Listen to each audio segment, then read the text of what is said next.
Name some of the places where you have lived and worked since ordination. Well, after many years at Blackrock as parish priest and university chaplain, I was invited to England as a visiting fellow at the College of the Ascension in Birmingham. And I went there only for a year as a visiting fellow. And after that year, because they were very pleased with what I was bringing there, they asked me if I would stay for another year. And I had a lot of fun at the College of the Ascension, but it was also very challenging because some theological questions were being thrown up that I found very stimulating.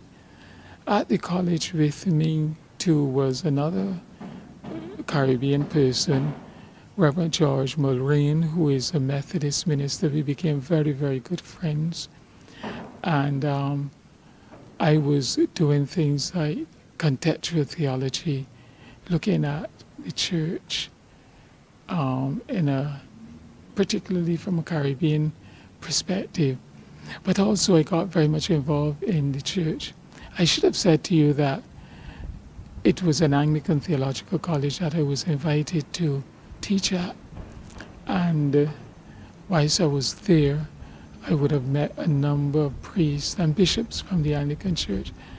And I said I've done more speaking in Anglican churches in England than any other part, and even here in Barbados. And the church at that time was concerned about people who were leaving the churches. And I remember the Bishop of Canterbury inviting me down to speak to a group of people, and I chose as my topic, are the people leaving the church, or have the church left the people? And that was very, very interesting. It became a poster that was posted in many churches across Britain. And then, whilst there, I was invited to Africa to head the Ecumenical Leadership and Development Institution, which is a Pan-African institution that brings together people from across the continent of Africa. These are ordained and lay people to engage in activities of development. And there was a communications center there, and there was a theological department, and then people came and they did other kinds of studies as well. There was a women's department as well.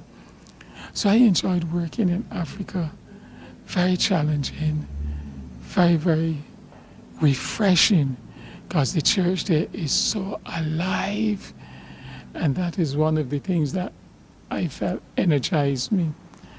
And when I left, because I had so established myself, people would always say, when are you coming home? When are you coming? Even to this day, I've done a lot of program on television and what have you. And, was very much one of the things I didn't mention earlier on, that I was very much involved in the charismatic renewal movement from my student days in Trinidad, in Canada and in England. And when I got out there, I decided I'm going to keep quiet on that. But when they discovered that I was involved, again, they brought me out and I was very much involved in that. I miss Africa or Zambia. And just before I came home, the Archbishop wanted me to be head of an institution he was opening for spirituality. But then I thought maybe the time to go home is now. So what